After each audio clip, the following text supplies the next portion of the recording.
Hello everybody and welcome back to another fancy schmancy episode of the Vegan Homestead. I'm your host, Jeff. Before we get started with today's wonderful video, I want to do some announcements because I always forget to talk about them at the end of the video. So here goes. For all those of you who don't know, who want a little bit of extra dose of John, I've been hanging out with Chris every Wednesday night live on YouTube on his second channel. I'm going to post a link to that below. Make sure you subscribe to that channel so that you can hang out with me even more. That being said, I am down to posting one video a week for a while. And for those of you who are asking, Kristen will be back in the videos. We're just having some scheduling issues right now, but she's actually apple picking as we speak. I'm hoping we can talk her into making a delicious apple pie. Speaking of apples, I was just talking to Janelle a couple of weeks ago about all the apples that are ready to be picked at the farm. Mockingbird has apple trees on the property right now, and they have a ton of apples on them. So I think Janelle and I are going to try to get together and shoot a little apple pie video from farm-cooked apples. And while we're on the subject of Mockingbird, we've got brand new merch in. I'm going to post a link to our website where you can actually buy these shirts. And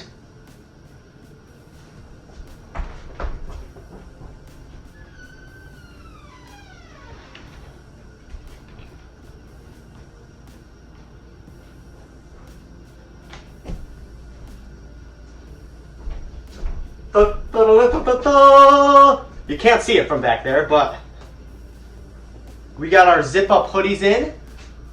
I have them all in my possession right now, and I'm going to the farm in a couple of days. So we will update the inventory on the website, and you guys can help support the herd by buying a shirt or a sweatshirt. We are also hoping to get a couple other fun things to sell. I'll make sure I let you guys know as they arrive.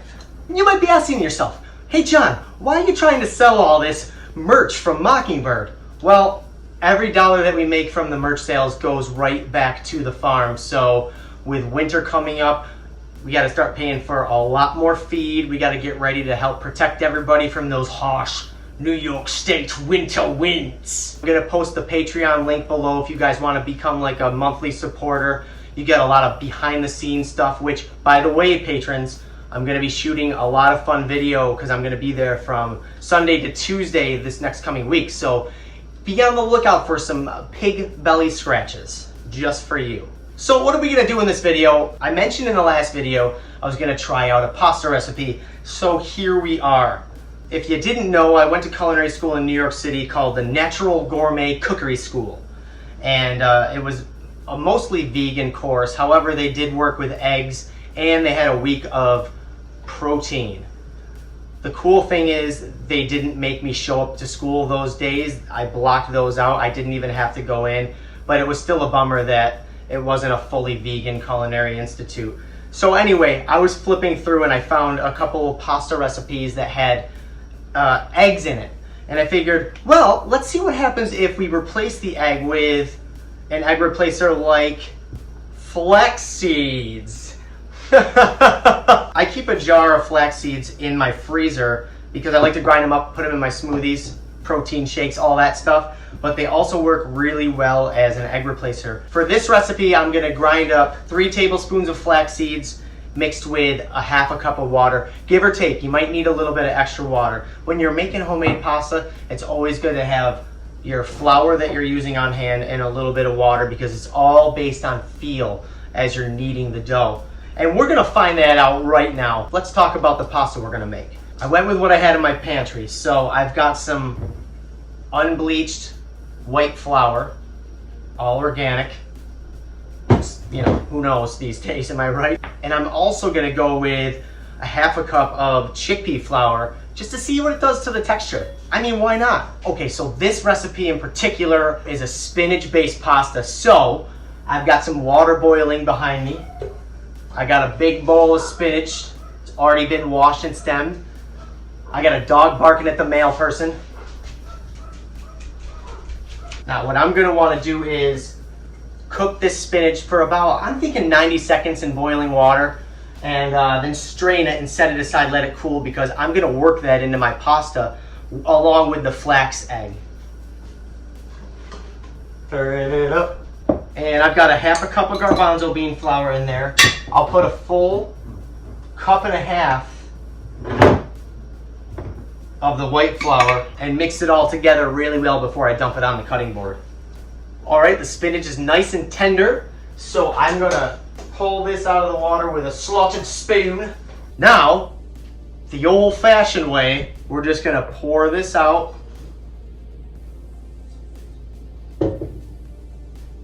Just make a little well here in the center. And that's where we're gonna pour our egg mixture. A little bit of salt in there. Speaking of egg mixture, let's make those flax eggs. What better to grind up flax seeds than a wonderful magic bullet? I've had this thing since college, like I'm talking 15 years ago. So this trusty thing, this trusty old bullet's been all over with me. I've had some memes. We made many a smoothie in college as a young vegan with no options, except for pasta. 1, 2, 3. I will grind these up. If you've got a spice grinder at home or a coffee grinder, anything like that's fine.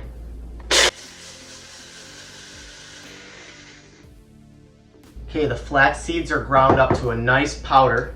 Half a cup of that spinach water in here. And we'll blend it up again, just to really mix it. You don't need to blend it at this point. You can just start whisking it. But I got the bullet right here, let's go with it. The spinach, once it's cooled, it should be pretty tender that it'll break down as you knead it into the dough. But I got the bullet right here, I'm just gonna see what happens. Imagine if I just drank this right now, boiling flax spinach.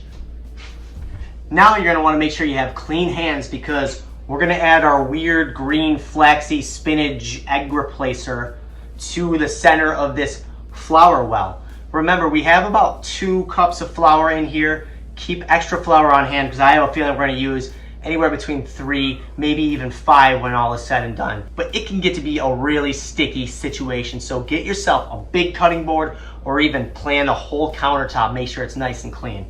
So let's dump this. This is about a little more than a half a cup's worth of egg stuff.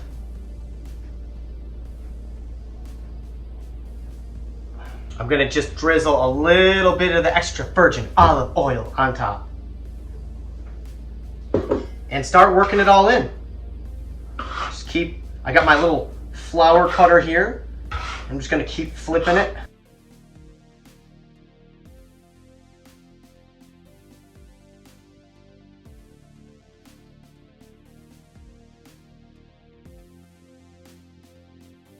So if you have a little bit of the spinach mixture left over, that's good because right now it seems like it might be a little on the dry side, but I'm gonna keep working it to see what I have. Once you get your dough formed,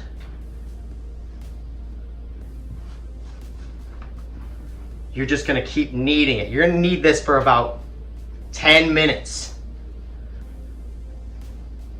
All of this kneading develops the gluten in the dough so that it kind of sticks together to form that pasta. All right, that's my little weird green goblin dough ball thing. Not too sticky, it's nice and firm. I think I'm gonna dust a little bit of all-purpose flour on this, just because we need to let it sit for a little while. And what I'm gonna do is, I'm gonna take Belle for a nice walk and go hang out while this dough ball sits in a nice cool place. Typically, you wrap it in plastic. I'm not a big fan of using plastic, but I have this cloth I'm gonna try to use. You wanna keep the air out of it. I have a cotton cloth right here. I'm gonna store this in a nice cool place, covered to keep the air off of it. And then we're gonna make some pasta out of it. Let's take a look at this pasta. It's been a couple of hours, and it looks like it held up pretty good. What we're gonna do now is, this is kind of a large piece to work with. I'm gonna cut this in half, roll it out a little bit, and then whip out this bad boy. The first ever created pasta hand cranker. I took this from my mom. I don't even know if they've ever used it, but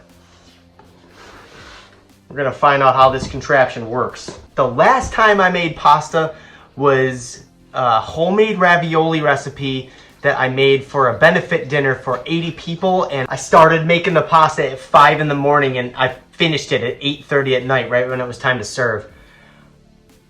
Took a long time. This little crank on the side, you put your dough up in here. You know what? Let's just see how it works. Let's cut this dough in half.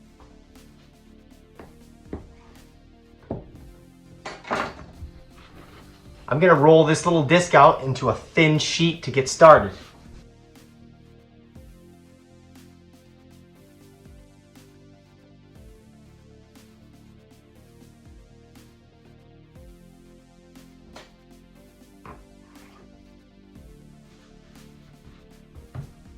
This little side dial right here is numbered from 1 to 7. 1 is the widest setting, 7 is the smallest setting, the thinnest setting. And what I'm gonna do is just put this through and keep shrinking the rollers up as I twist it.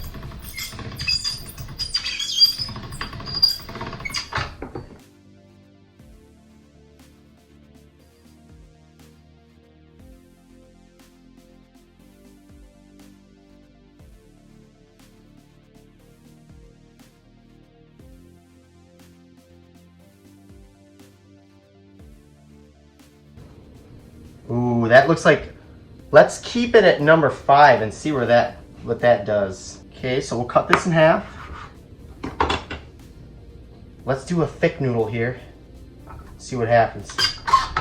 Pull out my little handle, put it in the next one.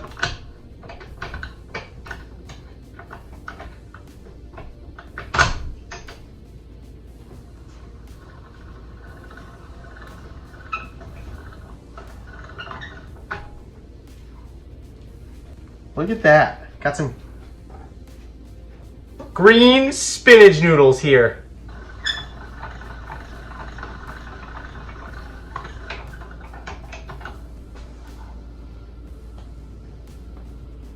So here we have a nice thick kind of fettuccine noodle. Green because of the spinach that we put in there. And this will be my little test batch. We're gonna toss this up in a little flour. The cool thing about fresh pasta is it boils really quickly. So we're only gonna cook it for like a minute, a little longer, and then we're gonna toss it up in some sauce and serve it. I'm not mad at all the way that pasta machine worked actually. Turned out pretty good. And the pasta doesn't seem to be sticking together, but I'm gonna wanna cook this as soon as possible. So what I have here is a pot of boiling water. I use the same water that I cooked the spinach in, and some of that fresh homemade tomato sauce. I blended it up and it's a little on the orange side now because there's some fresh garlic and a little bit of olive oil in there. So it lightens the color. It kind of looks like a tomato cream sauce. As we boil this fresh pasta, remember, keep a close eye on it. Okay, after about a minute, gonna take it out of the water, put it in a saute pan with a little olive oil, finish it with the sauce, heat it all up together, and it's ready to serve.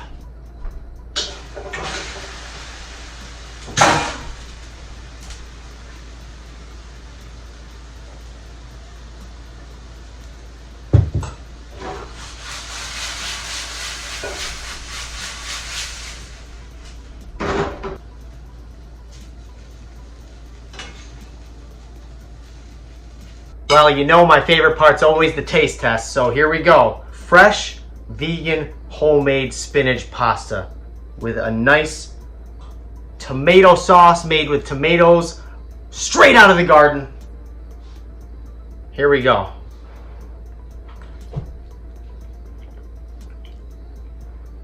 A really good combination of flavors here. You can actually taste the spinach in the pasta, and the pasta's cooked. It's got a really nice mouthfeel to it. Well, there you have it, folks. We had some fun with this good old-fashioned pasta machine. We made a homemade, vegan, fresh pasta. Easy to make as long as you don't mind kneading some dough for a little while. But simple ingredients, stuff that I found out of my pantry without even having to go to the store today. Let me know some of your favorite homemade pasta recipes in the comments below. As for me, I better get packing so I can head off to Mockingbird. I'll see you soon, and don't forget, if you haven't already, make sure you subscribe to this channel.